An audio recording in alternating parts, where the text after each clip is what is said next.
अस्सलाम वालेकुम, मैं हौलानूर पैवंद और आप देख रहे हैं वेटरनरी हब। दोस्तों, सर्दियों की आमद के साथ ही जानवरों के अमराज में भी तब्दीली आना शुरू हो गई है। जो मरज़ गर्मियों में थे अब सर्दियों में अलग अलग अमराज है। अक्सर दोस्त मुझे व्हाट्सएप पर पूछते हैं कि मेरे गायों को ये मसला है, वो मसला है। सर्दियों के जितने अमराज होते हैं आज इस पर बात करेंगे। और जो सबसे बड़ा मसला सर्दियों में होता है वो होता है नज़ला ज़ुकाम, कोल्ड फ्लू। आज इस पर बात करेंगे, लेकिन बात शुरू करने से पहले मेरे आप लोगों से गुजारिश है, अगर आपने हमारे चैनल को सब्सक्राइब नहीं किया है तो बराए मेहरबानी हमारे चैनल को सब्सक्राइब करें और बेल के आइकन को भी दबाएं ताकि तमाम नई आने वाली वीडियो की नोटिफिकेशन आपको बर वक्त मिलता रहे। वक्त ज़ाय किए बगैर अपने टॉपिक की तरफ आते हैं। दोस्तों, सर्दियों में ज़ुकाम, खांसी, नज़ला वगैरह जानवरों में आम पाया जाता है। अगर जानवरों को ऐसा कोई मसला हो तो इसके कौन कौन से अलामात होंगे, सबसे पहले इनके अलामात का जायज़ा लेंगे। जो पहला इसमें अलामत होगा वो होगा रेनी नोज़ यानी बहती नाक। अगर किसी जानवर के नाक से सफ़ेद और चिपचिपा सा डिस्चार्ज हो रहा हो तो उसका मतलब है उनको लंग इन्फेक्शन है, जिसकी वजह से जानवर कांपते हैं, सांस लेते हुए आवाज़ आते हैं या सांस लेने में उनको मुश्किल होती है और सांस लेते हुए नाक को फुलाता है। कभी कभी तो सांस लेते हुए उनकी नाक से जो है ना गिर गिर जैसी आवाज़ आती है, तो ये लंग इन्फेक्शन है।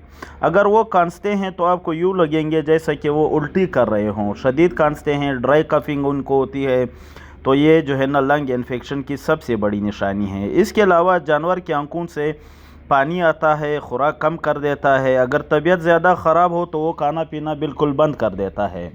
अक्सर इनको बुखार रहता है, जानवर सुस्त रहता है। तो अगर आपके जानवर में इस तरह के कोई भी अलामात पाए जाते हैं तो आपके जानवर को कोल्ड फ्लू है। तो अब आते हैं इस तरफ कि आखिर ये अमराज होते क्यों है। दोस्तों, सर्दियों में जो इसके सबसे बड़ी वजूहात होती है इनमें सबसे पहले आता है वायरस, एलर्जी, वर्म्स या बैक्टीरिया। जानवरों में भी इंसानों की तरह कोल्ड या फ्लू का सबब अक्सर वायरस होता है, जैसा कि इन्फ्लुएंज़ा। ये वायरस लंग्स पर हमला करता है। ये लंग्स एक आम बीमारी है। इसकी वजह से अक्सर जो है ना जानवरों को नज़ला ज़ुकाम होता है। इसके अलावा लंग वर्म भी, जो लंग्स के कीड़े होते हैं, वो भी इनका सबब बनते हैं, इन्फेक्शन का सबब बनते हैं। और इसकी वजह से भी अक्सर जानवर कांपते हैं और उनके जो नाक है उनसे म्यूकस की डिस्चार्ज होती रहती है, जो अगर वक्त पर इनका इलाज ना किया जाए तो ये नमूनिया का सबब भी बनता है। तो अपने जानवरों का वक्त पर डिवर्मिंग लाजमी करवाए। बैक्टीरिया भी जानवरों को लंग्स इन्फेक्शन का सबब बनता है। जब बैक्टीरिया इनके खून में शामिल हो जाते हैं तो वो भी कोल्ड या फ्लू का सबब बनता है। तो अब आते हैं इन बीमारियों से कैसे बचा जाए। सबसे पहले तो वैक्सीन ज़रूरी है, लेकिन पाकिस्तान में बहुत सारी वैक्सीन अवेलेबल नहीं है।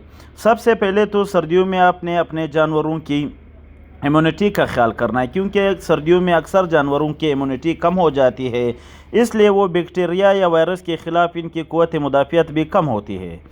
जब भी सर्दियाँ आती है आपने अपने जानवरों की खुराक का ख़ास ख्याल रखना है। उनको ज़्यादा इम्यूनिटी देनी है, ज़्यादा इम्यूनिटी वाली खुराक देनी है।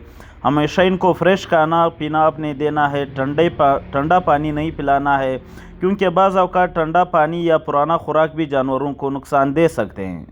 जानवरों के शेड में आपने वेंटिलेशन का ख़ास ख्याल रखना है कि हवा का गुज़र उसमें हो, एक साइड से हवा आ रहा हो और दूसरे साइड से हवा निकल रहा हो। क्योंकि अगर आप शेड में ज़्यादा जानवर बांधेंगे या अपने शेड में ज़्यादा जानवर बेशक खुले छोड़ रखे हो, फिर भी क्योंकि जानवर बहुत ज़्यादा सांस लेते हैं और वापस थ्रो करते हैं, तो उनसे भी बीमारियां एक दूसरे में मुंतकिल हो जाती हैं। फिर भी अगर ये इन्फेक्शन हो जाए तो उनको लाजमी आपने डिवर्मिंग करनी है और साथ में आपने एनरोफ्लॉक्सासिन या टाइलोसिन टार्ट्रेट का आपने डोज़ लगाना है। 2 से 3 दिन आपने एनरोफ्लॉक्सासिन और टाइलोसिन टार्ट्रेट का डोज़ देना है, तो इंशाल्लाह आपका जानवर तंदुरुस्त हो जाएगा। देसी इलाज में आपने अपने जानवर को वक्तन फ़वक्तन हल्दी का इस्तेमाल करवाए। अपने जानवरों को ज़रूर आप सर्दियों में हल्दी का इस्तेमाल करवाएं, क्योंकि हल्दी बहुत ही बेहतरीन एंटीबायोटिक और एंटीऑक्सीडेंट है। इससे भी आपके जानवर को जो है ना खांसी और बुखार वगैरह से बचा रहेगा। फिर भी अगर इस बारे में आपका कोई सवाल है आप मुझे व्हाट्सएप पर पूछ सकते हैं, कमेंट सेक्शन में पूछ सकते हैं। इंशाल्लाह मैं हर वक्त आपके रहनुमाई के लिए हाजिर रहूँगा। उम्मीद है आज की ये वीडियो आपको पसंद आई होगी। नई वीडियो तक दुआओं में याद रखें। अल्लाह हाफ़िज़।